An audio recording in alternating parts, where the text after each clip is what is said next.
It was 1909. Back east, life was all about new gadgets, fancy clothes, and fancy art. Things were changing fast. But out west, it was a different story. It was wild and dangerous. One example of this was a mean guy named John Fane. He'd been a soldier, but now he was famous for robbing trains and banks. He gathered a bunch of rough, old-timey gunmen to attack a big ranch. The ranch belonged to a rich, tough guy named Jake McCandles and his wife, Martha. Jake was always on the move, traveling around and making money. He was a great shot and had a loyal dog who went everywhere with him. He'd been gone for almost 10 years. Martha was running the ranch by herself with help from their 3 sons, Jeffrey, James, and Michael. Jeffrey had a little boy, and Martha made him name the kid Jacob, just like his grandpa. Fane and his gang showed up at the ranch on a busy day when most of the men were out working with the cattle. There weren't many people around to protect the house, just a few servants and some young guys trying to ride wild horses. Martha sent her boss, Bert, to talk to the strangers, but he didn't like what he saw. Fane said they were looking for jobs, but Bert told them to leave. Fane wouldn't go, and started talking nonsense about how much the house cost. Bert wanted to know what Fane really wanted, and that's when Fane pulled out a gun and shot Bert. The gunshot scared everyone in the house, and Fane and his gang used the chaos to start shooting and killing people, even a little boy and his sister. Jeffrey ran outside with his gun but got shot and fell down. Fane was crazy. He rode his horse right through the front doors of the house and shot one of the cooks. Martha grabbed a gun to fight back, but Fane said he would kill her grandson, little Jake, if she did. Little Jake was hiding in the barn. Outside, a mean-looking guy named Breed found little Jake and caught him. Little Jake hurt Breed with a pitchfork, and Breed almost shot him, but Fane stopped him. Fane said they were going to kidnap little Jake for money. The bad guys rode away and left a mean note on Jeffrey's body. The note said they wanted $1 million for little Jake. Martha called a doctor for Jeffrey and then asked for help from the army and the police. But she knew she needed someone really tough, so she asked her husband Jake to come back. Jake had just saved a sheep farmer from being killed by a bunch of mean cattle ranchers. The farmer was really grateful, so Jake hired him to take a flock of sheep to another place he owned. One of the ranchers said he thought Jake was dead, which made Jake mad. While Jake was watching the sheep, someone brought him a message from his wife, Martha. Jake rushed home right away. Martha told him about the bad guys who had attacked their ranch and kidnapped their grandson. She said she had a lot of money ready to pay the ransom, but Jake was surprised when he saw it. He asked her if she was sure that's what she wanted to do. Martha told Jake that a lot of people he knew had been killed, and she wanted to get revenge. Jake agreed. Martha gave Jake guns, horses, and other stuff he would need, plus a donkey to carry all the money. When Jake stepped out of the train station, he saw a bunch of rangers with fancy new cars. They were surprised to see him alive. They wanted to help him get his grandson back, but Jake said he didn't want to put them in danger. He sent someone to get a friend named Sam. Then Jake saw his son, James. James was really mad at Jake for being gone so long and was being rude. Jake got tired of it and threw James into a muddy puddle. Martha thought it was funny. James tried to fight, but Jake was too strong. Jake said James could come along, but he had to learn to shoot better. He also told James to stop calling him daddy. Just when they were about to leave, Jake's other son, Michael, showed up on a new motorcycle. Michael was really happy to see his dad and was very polite. But Jake wasn't happy because the motorcycle scared the horses and he fell into the same mud puddle as James. Michael told the rangers he'd seen the bad guys heading for a deep valley and thought their fast cars could catch up. Martha decided to take a risk, against Jake's wishes, and send Michael and the rangers to surprise the bad guys in the valley. James changed his mind about going with Jake and joined the rangers. Martha and Jake argued, bringing up old problems, but Martha told Jake to go on and find their grandson himself if the others failed. Jake left to meet up with his old friend, Sam, a wise old Native American. Far ahead, James was in one of the ranger cars. Michael rode ahead to check the valley but couldn't find the bad guys. He told the rangers to try going through anyway. James agreed, but one of the rangers said it was dangerous because they didn't know where the bad guys were. The ranger leader said they had to try to save the boy, no matter the risk. The rangers were caught by surprise. The kidnappers were waiting for them and opened fire with guns and shotguns. The rangers' cars were hit and damaged, and some of them were hurt or killed. One of the old outlaws, Pop Dawson, wanted to stop fighting because they were winning. But Fane, the mean leader, wanted to kill more people to scare the McCandles into paying the money. Michael, on his motorcycle, rode right into the middle of the bad guys to distract them. They shot at him but missed. He tried to scare the horses the bad guys were riding. Fane figured out what Michael was doing and told his gang to run away on the horses. Little Jake was able to break free from his ropes and run away. But O'Brien, one of the bad guys, caught him again. Michael's motorcycle broke when he rode over some rocks, and he fell into the canyon. Jake and Sam arrived at the place where the fight happened. Jake told Buck, the ranger leader, that he didn't like the risky plan and that Buck was lucky little Jake wasn't killed. Jake gave them some things to help but didn't have any extra horses. He promised to send a message to their boss when he got to the next town. Jake also said he would kill Buck if little Jake was hurt. James didn't want to go with Jake but had to. Sam told James that Jake knew what he was doing. They found Michael's broken motorcycle at the bottom of the canyon. They thought Michael was dead, but he stood up and said he was pretending to be dead. Jake told Michael to take off his helmet. Michael slowly took off his goggles. Jake was furious and punched him twice in the face. He was mad because Michael had scared him and almost got little Jake killed. Michael didn't get mad. He just smiled and said he'd wear the goggles next time so Jake couldn't hit him. The three of them rode off to find the bad guys, using a map they found. James and Jake kept arguing, but Michael tried to keep them calm. Things got even worse when Jake saw that James was limping. Someone had shot James in the butt during the fight. Jake, with help from his dog and Sam, made James take off his pants so they could look at the wound. Sam, who was really good at following tracks, said they were getting close to the bad guys.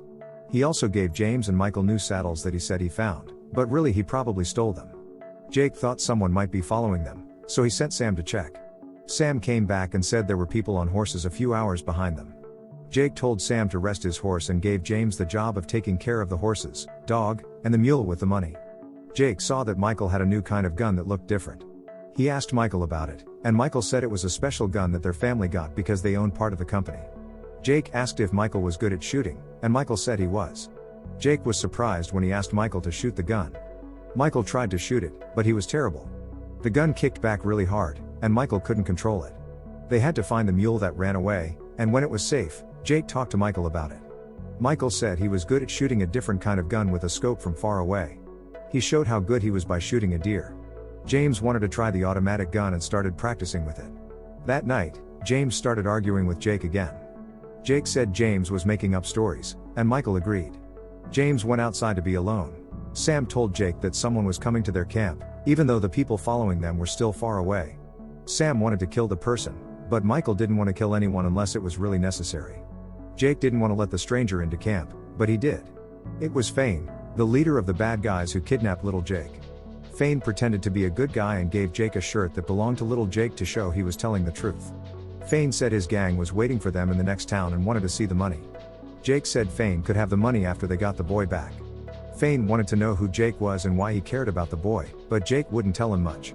Fane said there were other bad guys following them who wanted to steal the money, but they weren't with Fane's gang. Fane said if those bad guys got the money, they would kill little Jake. Jake said he would be careful. Then Fane rode away. Sam told Jake that two of the bad guys had gotten really close to their camp and probably knew where they were going. Jake told Sam to kill the two men, which made Michael upset. Sam and the dog went to attack the men. Sam killed one, but the dog couldn't kill the other one, who got away but was hurt. Jake knew the bad guys would try to set a trap for them in the next town.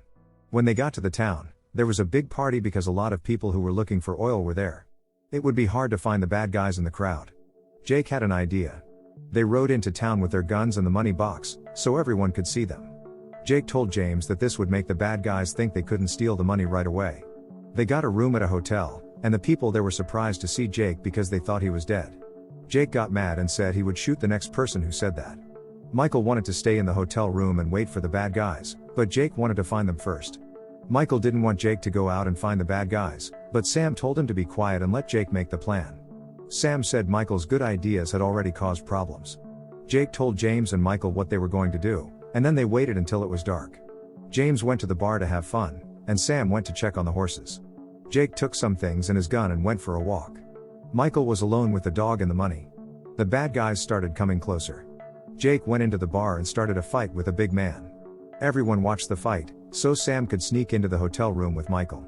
They used the mattress to block the door. Jake stopped the fight and said he was sorry. He went to a barbershop and went to take a shower. A bad guy saw Jake's things and pointed a gun at him because Jake was naked. Two of the bad guys tried to get James into a fight so he couldn't help Michael and the money. But James stayed calm and waited for the right moment. Then he used his gun to kill both bad guys really fast. At the same time, the other three bad guys were trying to get into the hotel. The dog knocked one of them down the stairs and broke his neck. Sam and Michael shot and killed the other two. The bad guy in the barbershop thought his friends had killed Michael, so he was happy. But Jake had taken his gun with him into the shower. He shot the bad guy through the door. Jake went back to the hotel to make sure everyone was okay. Michael was really angry. One of the bad guys had opened the money box and found that it was full of old newspapers, not money. James saw the newspapers instead of money and started calling Jake daddy again, but in a mean way. He and Michael thought Jake had stolen the money and they were really angry. They both hit Jake as hard as they could. Jake fought back and knocked them both out. When they woke up, he told them the truth. Martha had put the newspapers there because she wanted the bad guys to die, not get paid for hurting people. The boys didn't believe him at first, but then they remembered what happened to their brother Jeffrey. They realized Martha would do something like that, but they were worried about fighting the bad guys. After everyone in town was asleep, Pop Dawson showed up at their hotel room. Michael climbed out the window and onto the roof when he heard Dawson coming. Dawson didn't notice Michael was gone. He told Jake they had the boy nearby and wanted Jake to follow him. Dawson said if Jake didn't return in 18 minutes, his son, little Jake, would be killed. He also said they couldn't leave the meeting place for an hour after the exchange, or little Jake would die. Jake asked how they could do this if they had the boy and Dawson had the money. Dawson said they had a skilled shooter named Duffy, who would be watching little Jake from a secret spot with a powerful gun. If anything went wrong, Duffy would shoot little Jake from far away. Jake asked for 5 minutes to get ready and Dawson agreed to wait outside. Michael came back inside and Jake told him to sneak in and kill the shooter. They went downstairs, leaving Michael behind. Dawson thought something was wrong but Jake said Michael was killed in a fight. Dawson wanted to see the body but Jake said all the bodies were at the jail. Dawson didn't go to the jail because he was wanted by the police, so he believed Jake. Dawson led them through the empty streets as dark clouds appeared. Michael followed them from a distance, hiding in the shadows. Dawson took them to an old stable next to a church. 2 dead guards showed that the kidnappers had already been there. Dawson told James and Sam to stay put and sent Jake in alone with the money. Then Dawson disappeared into the darkness. James noticed someone else watching them and warned Jake to be careful. Jake told Sam they should go hunting after this was over, showing he was determined to succeed. Michael followed Jake without being seen and climbed a tall grain tower to watch for the other shooter. Fane met Jake, and it was clear he was the boss. 2 of his men tried to surprise Jake, but the mule and dog scared them off. Jake saw Fane's young brother aiming a gun at him, so he joked that Fane must think he's a tough guy.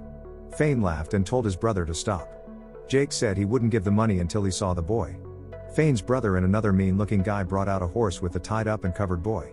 In the church's bell tower, a hidden gunman was ready to shoot little Jake if anything went wrong. Michael couldn't see him in the darkness. Jake ordered the boy's face uncovered to make sure it was the right child and he wasn't hurt. When the hood was removed, Big Jake saw his grandson for the first time. He smiled, a sign to Fane that Jake had a plan. Fane warned Jake that if anything went wrong, no matter whose fault it was, Will would kill little Jake with a shotgun. Even if Will was hurt, Duffy could still shoot the boy with a rifle. Jake tossed the key to Fane, disgusted, and told him to open the safe. Fane arrogantly opened the box and knelt down to look inside, leaving himself unprotected. He saw the newspaper clippings, looked up angrily, and found Big Jake pointing a shotgun at his head. The box hid the gun from the others. Big Jake whispered that it was Fane's turn to follow orders, and if anything went wrong, Fane would be the one shot. Suddenly, it looked like they were winning, but then a sneaky gunman named Trooper jumped out from behind Jake and attacked him. Fane ran away and yelled for someone to kill the boy, but Jake killed the other guy before he could shoot. The dog pulled the boy away, so the gunman missed Jake and shot him in the leg instead. Fane shot the dog, and Jake fought off Trooper. A wild shootout started between the bad guys and Jake, who hid with his grandson behind some hay. Michael saw Duffy because of a bright light and shot the tower bells, making Duffy stand up so he could see him better. Then he shot Duffy, who fell to the ground. Fane sent someone to check on the dead guy, and when he found out his brother was killed, he got even angrier. He told the other guy to get the shotgun and they kept shooting at Jake. Someone shot Trooper from a high place before he could kill Jake, but Fane shot that person down, and the other guy killed him with a big knife. Michael climbed down from a tall building but dropped his gun and had to find it. Hidden behind a pile of hay, the young boy didn't know who was helping him wrap up the man's injured leg. The man gave the boy a tiny gun and told him to escape and meet up with someone named James. To distract the others, the man started shooting, and the boy ran away. 3 bad guys chased after him.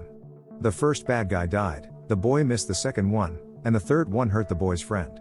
The boy ran to the horse area and hid. One of the bad guys saw the boy's shadow and went after him, but the injured dog attacked him and tore him up pretty badly. The bad guy killed the dog, just like he did to someone else, but the boy was gone. One of the other bad guys liked old-fashioned gunfights and wanted to tease the boy's friend who only had one good arm. He challenged him to a fight, but the friend had learned to use a new kind of fast-shooting gun and killed the bad guy. There were only 2 bad guys left. The boy's friend was still outside, and 2 other people were missing. The injured man decided to escape by throwing a burning light at the main bad guy's special coat. While the bad guy was putting out the fire, the injured man went to check on the boy. He found the bad guy ripping apart a pile of hay where the boy was hiding, but the kid was okay. The bad guy attacked Jake with a big knife, but Jake was out of bullets. So, Jake grabbed a nearby pitchfork and killed the bad guy with it. Then he took the boy, but another bad guy rode in on a horse and was going to kill them both. Someone saved them by shooting the bad guy off the horse. Before he died, the bad guy wanted to know who beat him. Jake told him the truth, and the bad guy died, saying he heard Jake was dead already, which made Jake mad. The boy was happy to find out that the man who saved him was his grandpa. The other guy who helped them felt bad for not being quick enough to save Jake from getting hurt, but Jake said he saved their lives twice that night. The boy asked if the man was really his grandpa, and he said yes. Then, the boy's friend came back, even though he was hurt. He called Jake dad and said they should all go home, and Jake agreed. Don't forget to subscribe and turn on the notification bell if you want to watch more videos like this.